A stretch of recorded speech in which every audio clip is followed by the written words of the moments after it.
Hello and welcome back to the Ghoul Guides Association, where we talk about all things Gothic and pop culture. We are, as ever, your Ghoul Guides. I am Lauren. And I'm Mary.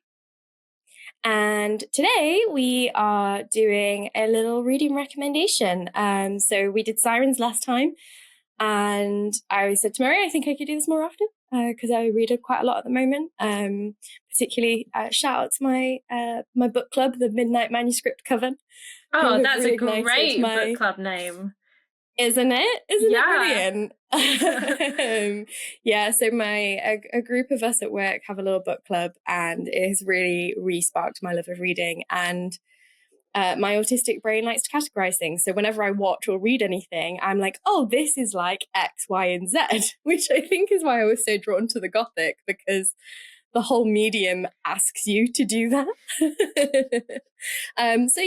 In addition to our reviews, we thought, why not do a little kind of review plus what to read if more regularly. So I recently read this book, which if you're watching, you can see the beautiful yellow cover. Although I do realize I have it flipped so that you can see my artwork, which means that when I show things like this, it's the wrong way around. But this is Butter by Asako Yuzuki. This novel has won a bunch of awards. It's an international bestseller, and it's been on my to-be-read list for a while. And it was in the HarperCollins sale, so a couple of weeks ago now. HarperCollins did a big sale, and I bought a bunch of books that I didn't need, and I thought, right, well, I'm finally going to buy Butter. I mean, you never need books, but at the same time, you need books. Right? People keep saying to me, like, I can't believe you don't have an e-reader. I need the physical thing. I mean, this is slightly off topic, but like a couple of weeks ago, I went in a couple of charity shops, quite a lot of charity shops with Craig. He likes to look at, the DVDs and stuff. Yep. And I came away with 8 books. I didn't go to get any, but I ended up with 8 books. I can't walk into a charity shop without leaving with a book. No. I'm terrible for it. I see the word secondhand bookshop, it's like crack to me. Yeah. I think that's one of the reasons I was such a poor student when I was in Bath, because Bath charity shops are full of like Folio Society editions. Yeah. Like, do I need 8 copies of Pride and Prejudice? No, but I've got them. But speaking about butter, and sorry, I am going to say that with my Essex accent. But, butter. I haven't read this book, but yes. I did read about it just before Christmas last year, because I bought it for my mum. My mum likes crime stories, and I always I'm trying for the past couple of years to, not just buy her, English, white male authors. Yes, which the crime scene is very dominated by, despite the fact that there is a large female-led and queer-led which is also in the crime scene. I will also say, if anyone has read any detective book that is, not written by an English person, I quite like buying my mum books in translation. So if you have any good recommendations of stuff that comes out, then let us know, because absolutely, I keep them to one side for my mum. So I saw the hubbub around this book and thought, that sounds like something I will probably read. And a friend of mine in my book group, we were reading a translated text, and she said to me, have you read Butter? And I said no, but funnily enough, I've just bought it. And she was midway through it at that point in time when she asked me, and she was like, I really want to know what you think about it, because I'm really enjoying it, but I've seen quite a lot of mixed reviews. And I wasn't aware of this when I picked this novel up, but Butter has actually had a very divisive response on the internet. Now, if you're unfamiliar with this novel and you don't know anything about it, it is the story of a female reporter who has been working for a men's magazine, and she is essentially the research journalist. So she does all the research for the story, but then somebody else actually writes it in the magazine. So she is trying to become the first woman on the desk in this particular part of the magazine. She becomes a little bit obsessed with the story of this supposed serial killer. And the serial killer, there is some, from the very beginning of the novel, some doubt over whether or not this woman is a serial killer or not. So this woman's name is Manako Kaji. They call her Kajimana. It's like a nickname throughout the novel. And she's actually based on a real Japanese alleged serial killer. So this novel is inspired by true events and is inspired by the public's real reaction to the woman who Manako Kaji is based on. And the reason that people have had this visceral reaction to this woman is because, so she is not attractive by Japanese beauty standards. So she's not petite in that way. She's not thin.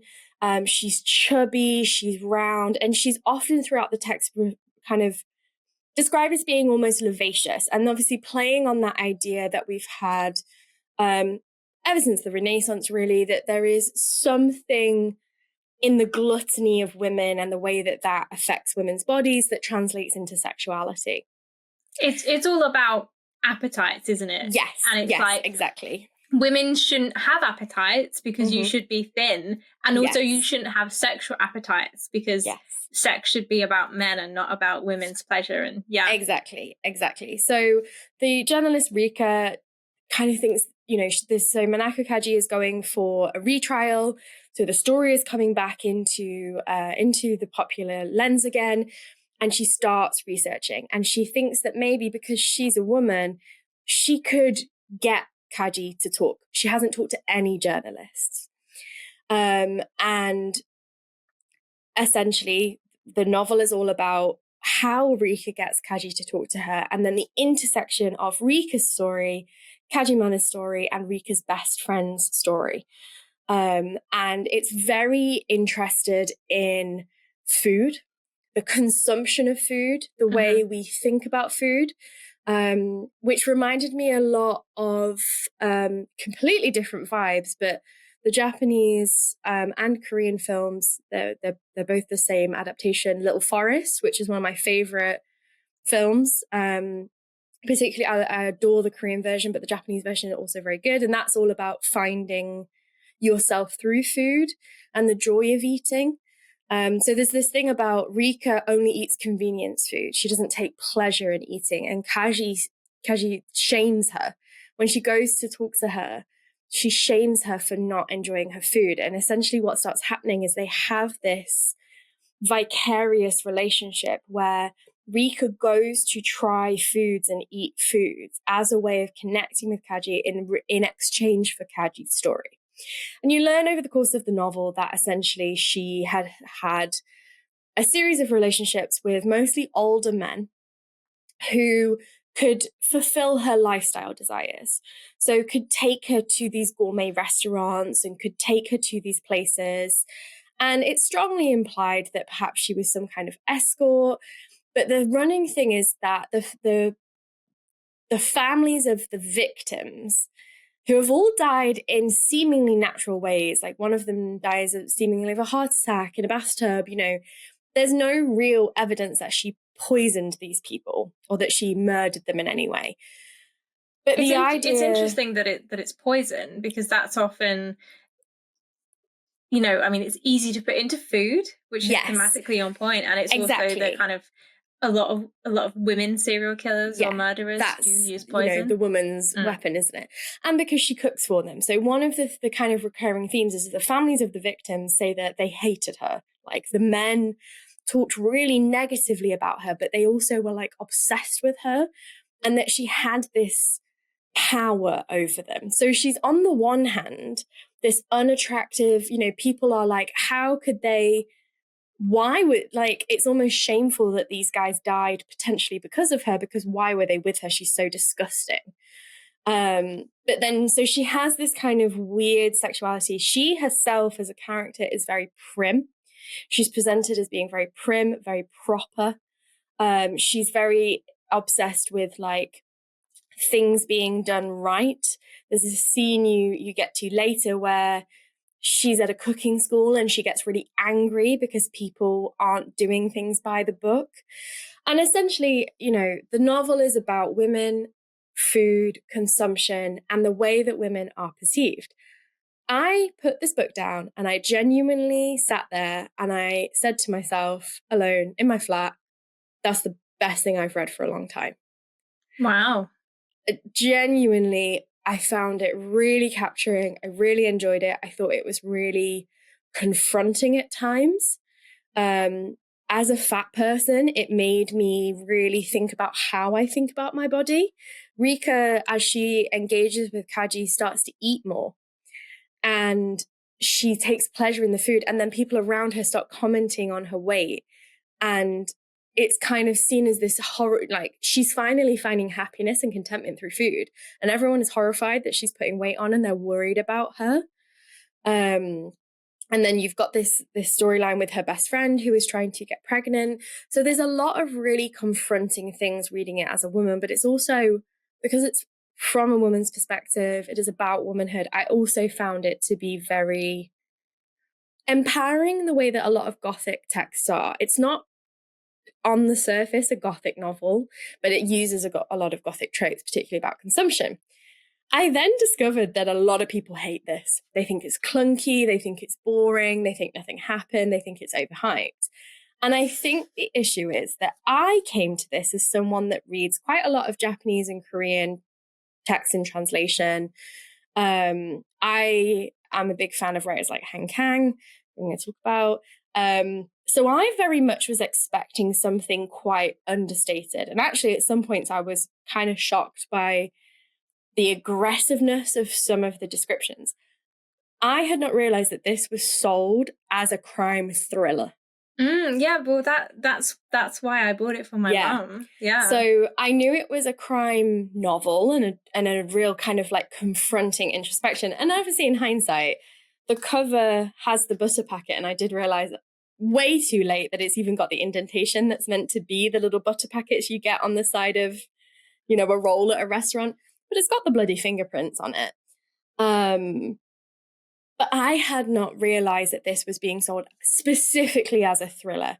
And I think it has had the Crimson Peak effect. I think, unfortunately, a lot of people have been missold this novel.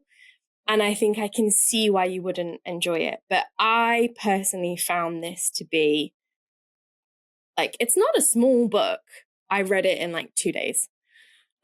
Which, to be fair, when I read, as you know, like when we go away, like I'll read like a whole book in a day because that's once I'm in. So I think it was a little bit missold to people, and I think the hype around it has been missold. But if you enjoy literature and translation, if you have enjoyed things like I Who Have Never Known Men, if you enjoy a lot of Korean feminist literature, if you like things like I can't remember the author's name, but the author of Earthlings and Convenience Store Woman, I think that you will like this. But what I thought I'd do for this one is things that I think if you liked butter, you will like, but also a couple where if you read butter and you were like, oh, then maybe these will also be for you. I like that. Yeah, great. So something for everyone. Yes. So first on the list, if you thought it was going to be more violent and more bloody and more thriller, I would like to recommend you The Lamb by Lucy Rose.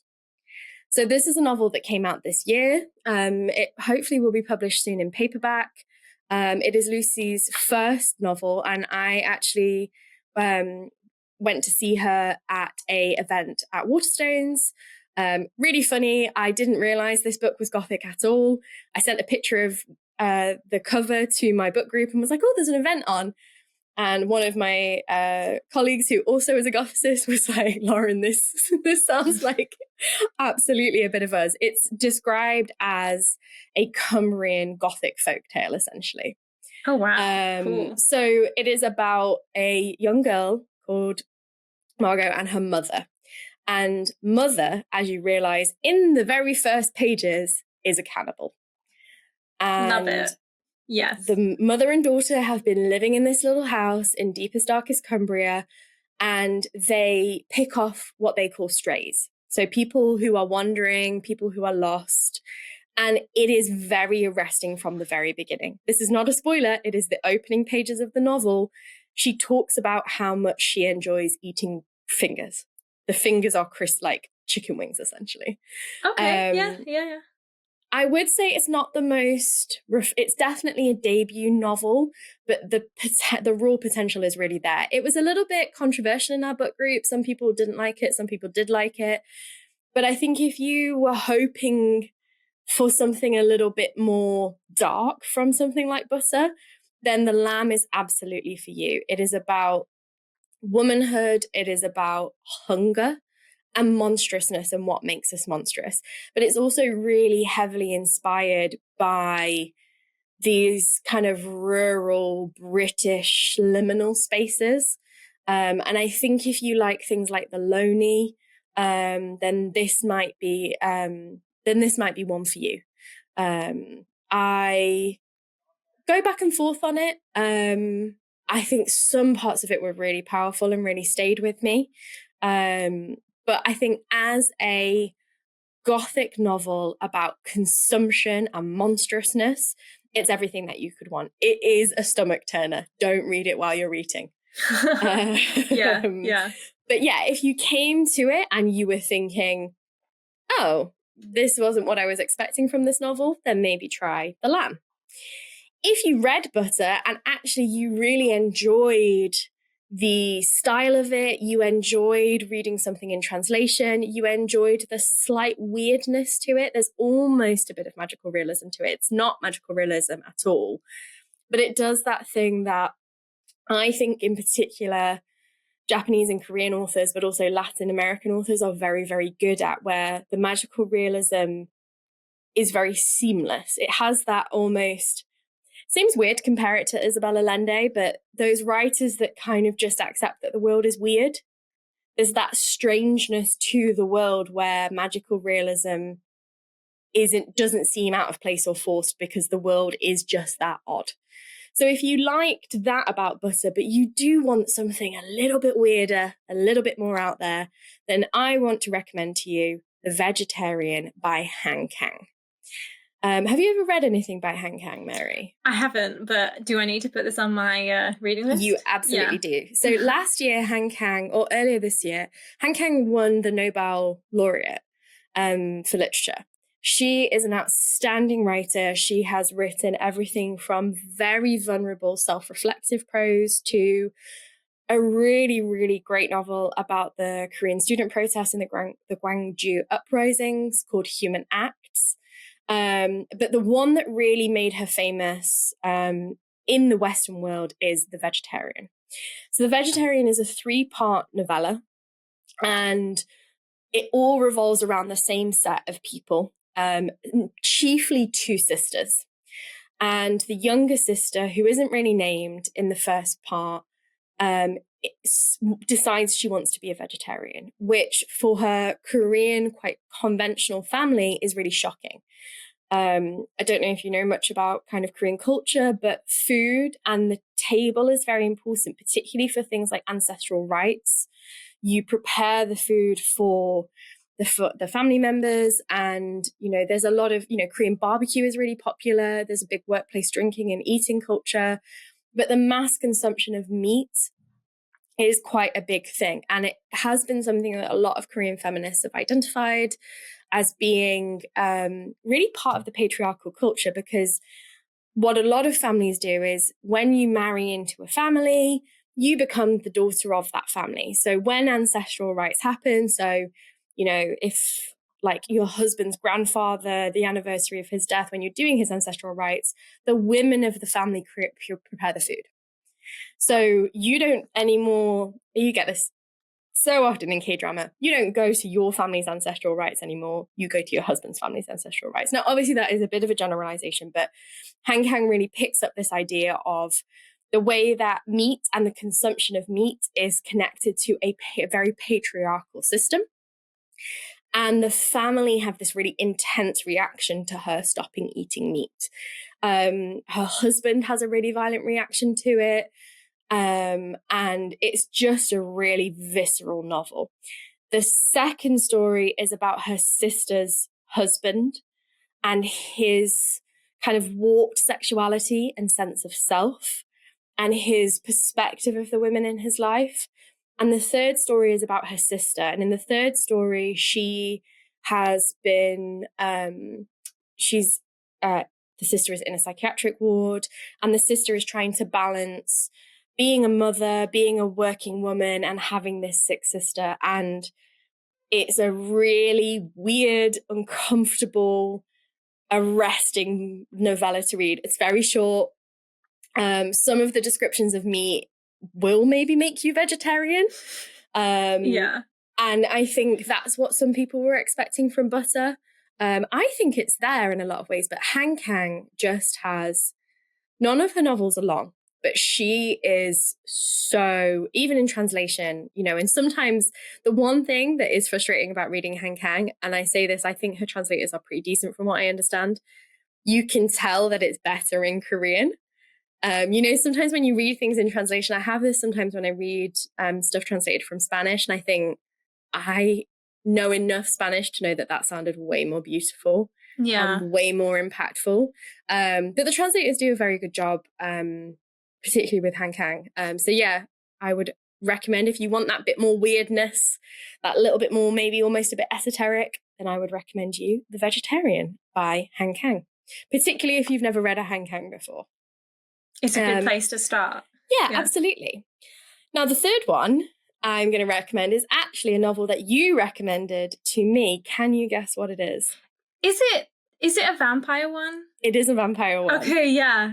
So, yeah, the third novel I would like to recommend is, it's like supernatural realism. It's like magical realism, but with horror. And that's what I thought when I read Woman Eating. So Woman, Eating, by Claire Coder, which is about a British-Japanese vampire.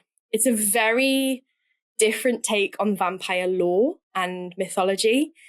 It is about this young woman whose vampire mother essentially has dementia and is in hospital. She is out on her own for the first time. She's an artist.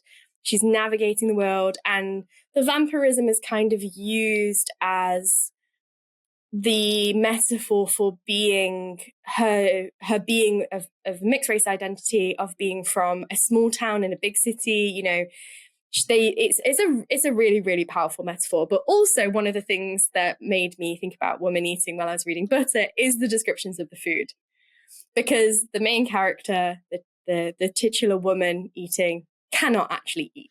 Yeah, I mean, I have been, so when you've been talking about these books and, you know, cannibals, or, you know, the importance of food in Korean culture and the importance of food and consumption for women, I have been thinking of this book. I was like, oh, it's like, yeah, because it's really interesting, and it's quite emotional because she's a vampire, she can't eat any food, and yet she constantly wants to not only buy food and have food to fit in, but it's also a way of her connecting to her father's culture, and to her mother's culture.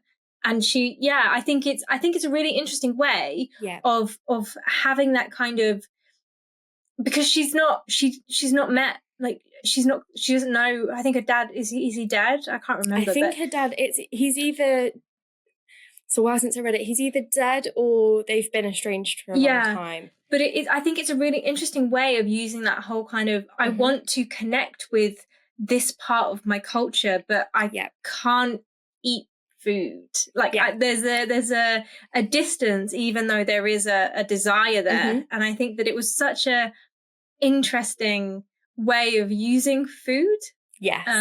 And especially because it is a, you know, it's like, I guess it's like the cannibal, you know, trope. It's vampirism. It's all about consumption and eating. And so particularly I was thinking about, you know, about a third of the way through where she's in the studio and she meets that guy and he starts to take interest in her. I think there's a lot of moments in Butter as well that parallel woman eating, where food and culture and feeling part of but rejected by your culture. And I think it's interesting that, you know, both are, you know, Klako's British Japanese, this is a Japanese novel, there's some intersections there.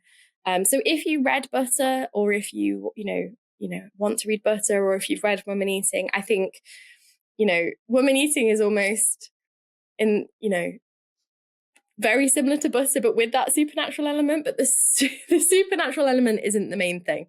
If you liked the way that Butter talks about food and thinks about food, particularly in relation to femininity and identity, then I think you will like Woman Eating by Claire Coda. I would highly recommend it. Another very readable one as well.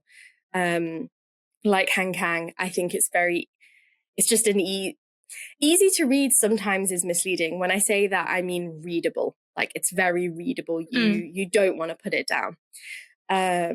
And then my final recommendation is if you read this and you thought, I liked the fact that actually this wasn't a serial killer novel, quote unquote. I liked the fact that this was a really in-depth exploration of humanity and what it means. And I loved the way it played with monstrous imagery, but it wasn't actually about monsters.